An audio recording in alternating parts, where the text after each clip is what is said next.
Price lord ಪ್ರಿಯರಾದ ದೇವ ಮಕ್ಕಳೇ, welcome to ಮುಂಜಾನೆ ಮತ್ತು ಕಾರ್ಯಕ್ರಮ. ಇವತ್ತು ನಮ್ಮ ಮುಂದೆ ಇರುವಂಥ ಈ ಸನ್ನಿಧಿ ಸೆಂಟರ್ ಫಾರ್ ಪಾಸ್ಟರ್ ರಿನ್ಯೂವಲ್, ಈ ಸನ್ನಿಧಿ ಎನ್ನುವಂಥ ಸ್ಥಳದ ಕುರಿತಾಗಿ ವಿಶೇಷವಾಗಿ ದೇವರ ಸೇವಕರಿಗೆ ಒಂದು ಉಜ್ಜೀವನವನ್ನು, ಉತ್ತೇಜನವನ್ನು ನೀಡುವಂಥ ಸ್ಥಳ ಎಂಬುದಾಗಿ ಗುರುತಿಸಲ್ಪಡ್ತದೆ.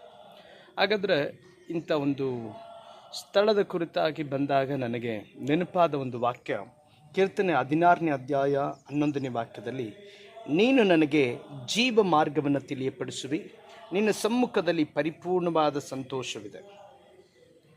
ಹಾಗಾದರೆ ದೇವರ ಸನ್ನಿಧಿ, ದೇವರ ಸಮ್ಮುಖ ಅದು ಅರ್ಧವೋ ಸ್ವಲ್ಪವೋ ಅಥವಾ ಕಾಲು ಭಾಗವೋ ಅಲ್ಲ, ಅಥವಾ ಮುಕ್ಕಾಲು ಭಾಗವೂ ಅಲ್ಲ, ಅಥವಾ 90% ಇಲ್ಲ.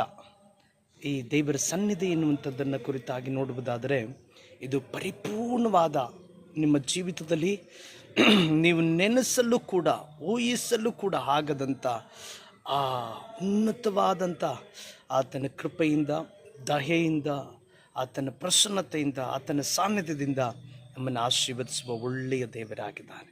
ಅಂಥ ಒಳ್ಳೆಯ ದೇವರ ಮಕ್ಕಳಾಗಿ ನಾವು ಆತನ ಸನ್ನಿಧಿಯಲ್ಲಿ ಅಧಿಕವಾಗಿರೋಣ. ಇವತ್ತು ಎಷ್ಟೋ ಸಾರಿ ಆತನ ಸನ್ನಿಧಿಯಲ್ಲಿರಬೇಕಾದವರು, ದೇವರ ವಾಕ್ಯ ಹೇಳ್ತದೆ, ಯೆರೂಸಲೇಮಿನಿಂದ ಆತನ ಯೆರಿಕೋ ಪಟ್ಟಣದ ಕಡೆಗೆ ಹೋಗ್ತಿದ್ದನು. ದೇವರ ಸನ್ನಿಧಿಯಿಂದ ಯೆರಿಕೋ ಅನ್ನುವ ದೇವರಿಂದ ದೂರವಾದಂಥ ಸ್ಥಳಕ್ಕೆ ಹೋಗುತ್ತಿದ್ದ ವಿಷಯವನ್ನು ಗುರುತಿಸ್ತದೆ.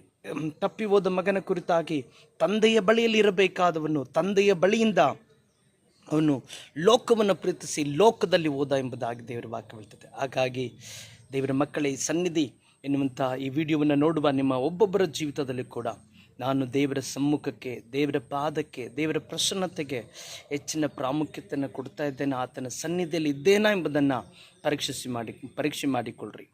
ಪ್ರತಿದಿನವೂ ಆತನ ಸಮ್ಮುಖದಲ್ಲಿದ್ದು ಆತನ ಪ್ರಸನ್ನತೆಯನ್ನು ಅನುಭವಿಸಿ ನಿಮ್ಮ ಜೀವಿತವನ್ನು ಆರಂಭಿಸಿರಿ. ಖಂಡಿತವಾಗಿ ಆ ದಿನ ನಿಮಗೆ ದೊಡ್ಡ ಆಶೀರ್ವಾದವಾಗಿರ್ತದೆ. ದೇವರ ವಾಕ್ಯದ ಮೂಲಕ ನಿಮ್ಮನ್ನು ಆಶೀರ್ವದಿಸಲಿ. God bless you. Have a nice day.